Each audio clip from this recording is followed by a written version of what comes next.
Mukama yeebazibwe. Njagala okwebaza Mukama olw'amakya g'olwaleero kubanga mpadde omwaganya nate okuyimirira mu maaso g'abatukuvu be. Haleluya.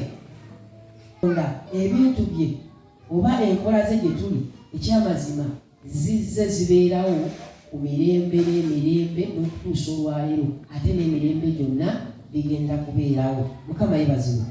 Gamba neibawo nti nno olunaku olwaleero tugattulira omuto ogugamba nti okusaasira kwa Katonda waffe. Mukama yeebazibwe. Kyagala okwebaza abaddewo mu morning service. Batubuulidde ku maanyi g'omulokozi. Omulokozi y'omu nno era yalina okusaasira, era gwe tugenda okwogerako ne mu kigambo kino ekya saaviisi ey'okubiri. Mukama yeebazibwe.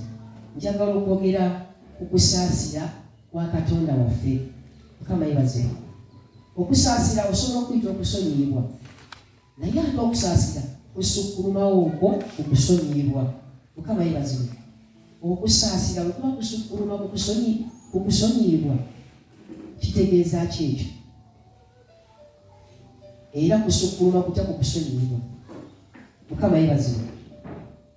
Twali twetisse ekibi, twali tukutte ekibi era nga tulindiridde omusango.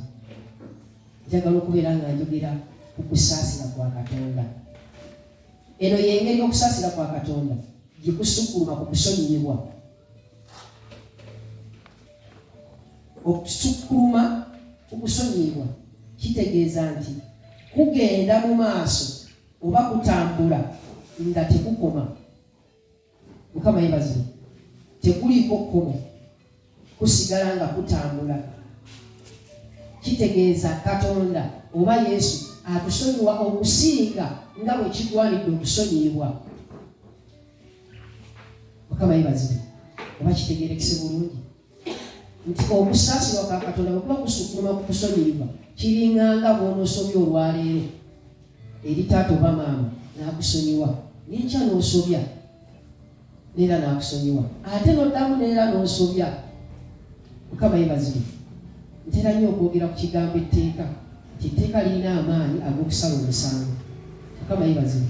Era bw'omenya etteeka eryo wabaawo ekyayogerwa nti bw'olikola bw'oti ojja kubonerezebwa mu ngeri bw'eti. Kati okusaasira kwa Katonda kutambula ne kutambula nga tekukoma. Mukama yeebazibwe. Naye lwaki kutambula ne kutambula nga tekukoma? Kubanga abantu ba Katonda oba abaana ba Katonda tutambula nga tusobya olw'ebyo ebitusoomooza okuyita mu nsi gye tulimu olwaleero.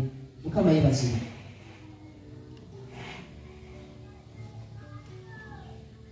Okusaasira kwa Katonda kutambula oba kutusisinkana mu ngeri yonna singa tuba nga tusobezza.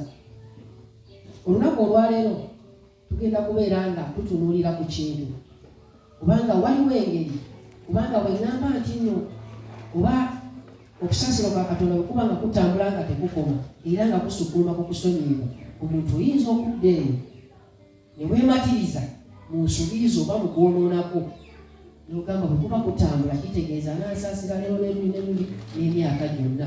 Kati waliwo engeri nakozesezza ekigambo wano trick oba akakodyo omuntu engeri gy'ataapinga mu kusaasirwa kwa Katonda. Kubanga bwe kuba nga n'okulokolebwa kyali kisa kya Katonda, kitegeeza waliwo engeri gye wataapinga obulokozi obwo. Bayibuli etegeeza nga kwe kukwatwa Yesu Kristo ng'omulokozi we. Kimanyi abali wano ffenna tukola ki? Tukimanyi. Mukama yeebazibwe. Kati waliwo n'engeri omuntu gy'oyambibwa okubeera ng'otaapinga okusaasirwa kwa Katonda oba ku kusaasirwa oba ku kusaasira omulokozi waffe Yesu Kristo. Mukama yeebazibwe. Omusomi wa Bayibuli njagala ogenda otusomereko mu Samwiri ekyokubiri essula ya 24 olunyiriri lwa 14. N'agamba Gaadi nti nsomeddwa nnyo, tugwe nno mu mukono gwa Mukama kubanga okusaasira kwe kungi n'essigwa mu mukono gw'abantu. Mukama yeebazibwe. Ono omusajja Dawudi ye musajja eyayagala ennyo Katonda. Ono omusajja Dawudi ye musajja yakola ebisanyusa Katonda. ono omusajja Dawudi ye musajja yasobya emirundi emingi maaso ga Katonda. Era Dawudi ayogera nnyo ku kusaasira kwa Katonda. Kubanga yakulaba emirundi mingi, Dawudi alina we yatuukanga naye mu bulamu bwo manyi kiyinza okuba kyali kikubaddeko. Lubanga ekintu ky'okola n'ogamba kati ngenda kwenenya ntya era ngenda kitandika ntya, ngenda kwatula ntya, ng'olaba olinga atasaanidde na kwenenya. Kati ono omusajja Dawudi yatambuliranga mu nsobi, yatambuliranga mu kusoomozebwa, yatambuliranga mu okukola ebitali bya butuukirivu. Naye yakimanya nti Katonda alina okusaasira. Naye okusaasira kuno kulina gye kuva, tekutandikira wano mu kitabo kya Samwiri. Okuva ku lubereberye kuno okusaasira kwaliwo. Katonda